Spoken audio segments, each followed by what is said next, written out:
तो दोस्तों आज हम राजस्थान हाई कोर्ट एलडीसी के लिए 50 इम्पोर्टेंट प्रश्नों के बारे में बात करेंगे और ये सभी प्रश्न मोस्ट इम्पोर्टेंट सिलेक्टेड प्रश्न और परीक्षा में आने लायक प्रश्न, इसलिए वीडियो में आप अंत तक जरूर बने रहे। तो चलो वीडियो को शुरू करते हैं।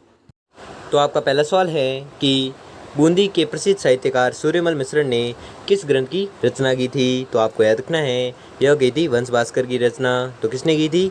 सूर्यमल मिश्र ने। और ये कहाँ के साहित्यकार थे? तो आपको याद रखना है बूंदी के प्रसिद्ध साहित्यकार थे। कौन? सूर्यमल मिश्रण। अगला सवाल है कि चारण कवियों द्वारा प्रस्तुत राजस्थानी भाषा का साहित्यिक रूप है। तो आपको याद रखना है वह रूप है डिंगल। अगला सवाल है कि सुप्रसिद्ध बणी ठनी किस शैली से संबंधित है। तो आपको याद रखना है यह संबंधित है किशनगढ़ शैली से। ठीक है, क्या? बणी ठनी। अगला सवाल है कि राजस्थान के किस जिले में आक्कल लकड़ी जीवाश्म पार्क स्थित हैं। तो आपको याद रखना है यह स्थित है जैसलमेर में। ठीक है, तो कौन सा पार्क स्थित है? आक्कल लकड़ी जीवाश्म पार्क कहाँ पर स्थित है? जैसलमेर में। अगला सवाल है कि हल्दी घाटी का युद्ध किस वर्ष हुआ। तो आपको याद रखना है यह हुआ था 1574 ईस्वी में। ठीक है, कौन सा युद्ध? हल्दी घाटी का युद्ध। यह हुआ था 18 जून 1574 में। अगला सवाल है कि राजस्थान के निम्नलिखित में से किस अभ्यारण्य में सफारी पार्क विकसित किया गया। तो आपको याद रखना है यह विकसित किया गया रणथंभौर में। ठीक है, कौन सा पार्क? Safari park. अगला सवाल है कि करणी माता का मंदिर कहाँ पर स्थित है। तो आपको याद रखना है यह स्थित है देशनोक में। और देशनोक कहाँ पर है? बीकानेर में।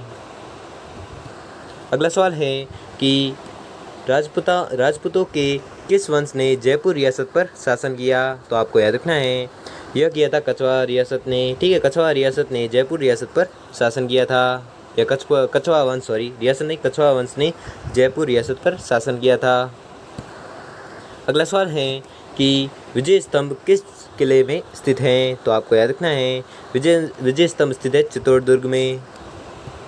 अगला सवाल है कि राजस्थान विधानसभा का कार्यकाल कितने वर्ष का होता है। तो आपको याद रखना है यह होता है 5 वर्ष का। अगला सवाल है कि वर्तमान में राजस्थान में संभागों की संख्या कितनी है। तो आपको याद रखना है संभागों की संख्या 7 है। और जिलों की संख्या बात करें तो जिलों की संख्या है 33।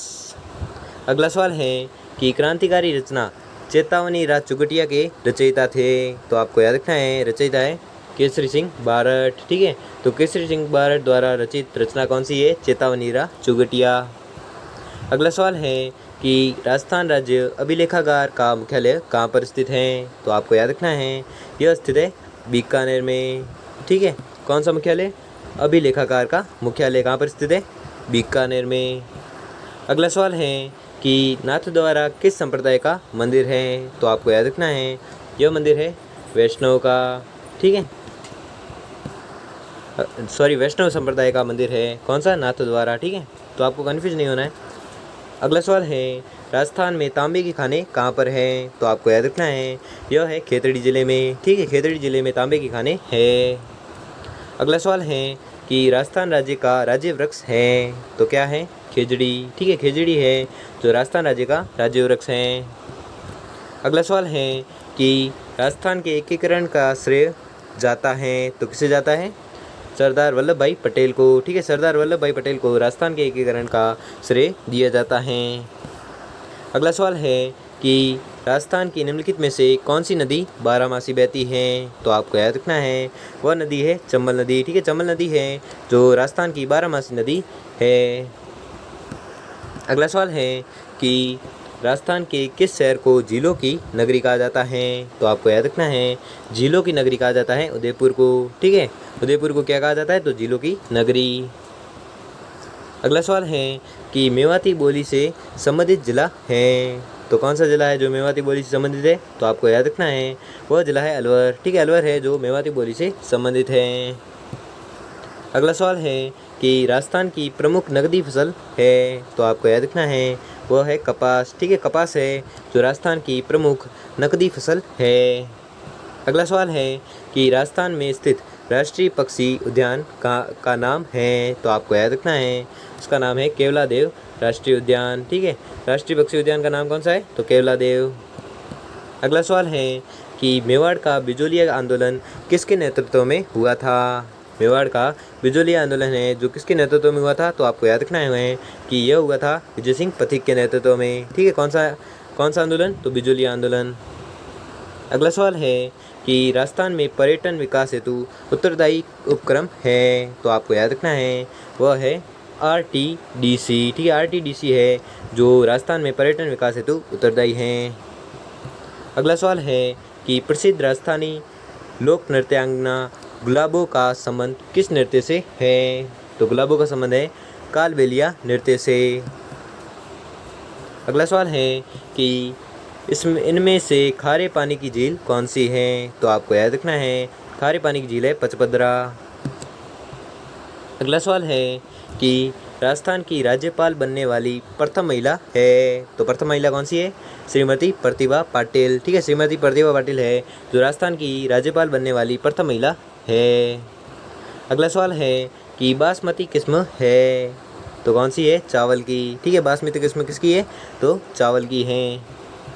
अगला सवाल है कि किसके समय में ह्वेनसांग राजस्थान आया था, तो आपको याद रखना है राजस्थान आया था ह्वेनसांग कब, हर्षवर्धन के काल में। ठीक है, हर्षवर्धन के काल में ह्वेनसांग राजस्थान में आया था। अगला सवाल है कि जैसलमेर में कौन सा उत्सव मनाया जाता है, तो आपको याद रखना है जैसलमेर में मनाया जाता है मरु महोत्सव। ठीक है, तो मरु महोत्सव कहाँ पर मनाया जाता है, तो जैसलमेर में। अगला सवाल है कि भिवाड़ी औद्योगिक क्षेत्र किस जिले में है, तो आपको याद रखना है यह है अलवर जिले में। ठीक है, अलवर जिले में भिवाड़ी औद्योगिक क्षेत्र है। अगला सवाल है कि निम्नलिखित शहरों में से राजस्थान का उच्च न्यायालय किस शहर में है, तो आपको याद रखना है यह है जोधपुर में। ठीक है, अगला सवाल है कि भट्टनगर का किला निम्नलिखित में से किस जिले में है, तो आपका उत्तर होगा हनुमानगढ़ में। ठीक है, हनुमानगढ़ में कौन सा किला है, तो भट्टनगर का किला है कहाँ पर, हनुमानगढ़ में। अगला सवाल है कि राजस्थान भाषा की कृति पाथल और पीथल किसकी कृति है, तो आपको याद रखना है यह कृति है कन्हैयालाल सेठिया की। अगला सवाल है कि हल्दी घाटी की युद्ध के पश्चात महाराणा प्रताप ने निम्नलिखित स्थानों में से कहाँ अपनी राजधानी स्थापित की, तो आपको याद रखना है स्थापित की थी चावंड। ठीक है, चावंड राजधानी किसने स्थापित की थी, तो आपको याद रखना है महाराणा प्रताप ने। और कब स्थापना की थी, तो हल्दी घाटी के युद्ध के पश्चात। अगला सवाल है कि बलुई व दोमट मिट्टी पर ही की जाने वाली पिपरमेंट की खेती जिसे शिवाला खेती भी कहते हैं कि उत्पादित होने का एकमात्र स्थान कौन सा है, तो आपको याद रखना है इसका उत्पादन होता है खंडार में। और खंडार कहाँ पर है, सवाई माधोपुर में। अगला सवाल है कि राजस्थान में 1857 की क्रांति का आरंभ किस स्थान से हुआ है, तो आपको याद रखना है यह आरंभ हुआ है नसीराबाद से। ठीक है, और किस क्रांति का, 1857 की क्रांति का आरंभ कहाँ पर हुआ है, नसीराबाद से। अगला सवाल है कि निम्न में से किसे निमाड़ का कबीर कहते हैं, तो आपको याद रखना है कि निमाड़ का कबीर कहते हैं संत अफजल को। अगला सवाल है कि बादशाह का मेला बढ़ता है, तो बादशाह का मेला बढ़ता है कहाँ पर, ब्यावर में। ठीक है, ब्यावर में बादशाह का मेला बढ़ता है।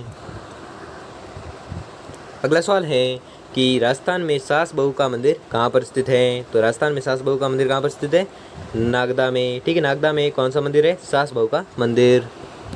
अगला सवाल है कि पन्ना दय ने अपने पुत्र का बलिदान देकर किस राजकुमार की जान बचाई थी, तो आपको याद रखना है यह बचाई थी उदय सिंह की। ठीक है, उदय सिंह की जान बचाई थी किसने, पन्ना दय ने। और किसका बलिदान दिया था, अपने पुत्र का।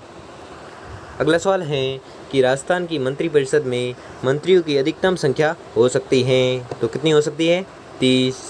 ठीक है, अगला सवाल है कि वालर नृत्य निम्नलिखित में से किस जनजाति का प्रमुख नृत्य है, तो आपको याद रखना है यह नृत्य है प्रमुख कंजर का। ठीक है, कंजर जनजाति का प्रमुख नृत्य है कौन सा, वालर नृत्य। अगला सवाल है कि राजस्थान में पंचायती राज संस्थाओं में महिलाओं के लिए कितने स्थान आरक्षित हैं, तो आपको याद रखना है महिलाओं के लिए है 50% स्थान आरक्षित। ठीक है, पंचायती राज संस्थाओं में आरक्षित है कितने परसेंट, 50%। अगला सवाल है कि राजस्थान में वस्त्र उद्योग का प्रसिद्ध नगर है, तो आपको याद रखना है प्रसिद्ध नगर है भीलवाड़ा। ठीक है, भीलवाड़ा है जो वस्त्र उद्योग का प्रसिद्ध नगर है।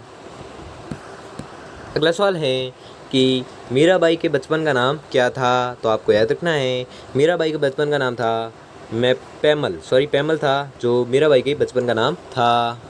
अगला सवाल है कि कंठी नामक आभूषण कहाँ पर पहना जाता है, तो आपको याद रखना है यह पहना जाता है गले में। ठीक है, गले में कौन सा आभूषण पहना जाता है, तो आपको याद रखना है कंठी नामक आभूषण पहना जाता है। अगला सवाल है कि पृथ्वीराज व जयचंद के मध्य वैमनस्य का कारण था, तो क्या कारण था? संयोगिता। ठीक है, संयोगिता था जो पृथ्वीराज व जयचंद के मध्य वैमनस्य का कारण था। अगला सवाल है कि यत ब्राह्मणे तत् पिंडे नामक राजव्यवस्था जिसका ढांचा ब्रह्मांड की रचना के आधार पर बनाया गया है किस राजवंश में लागू किया गया था, तो यह लागू किया गया था मेवाड़ का गहलोत में। ठीक है, मेवाड़ का गहलोत में लागू किया गया था। अगला सवाल है कि राजस्थान के किस शहर में परमाणु ऊर्जा संयंत्र स्थित हैं, तो आपको याद रखना है यह स्थित है रावतबाटा में। ठीक है, तो रावतबाटा में परमाणु ऊर्जा संयंत्र स्थापित हैं। तो दोस्तों आपको 50% दिए गए थे, जिसमें से आपने कितने प्रश्न सही किए हैं वो हमें जल्दी कमेंट करके ज़रूर बताएं। और अगर आपको वीडियो अच्छा लगा हो, आपके लिए थोड़ा सा भी हेल्पफुल साबित हुआ हो, तो वीडियो को लाइक और चैनल को सब्सक्राइब कर लीजिए। धन्यवाद।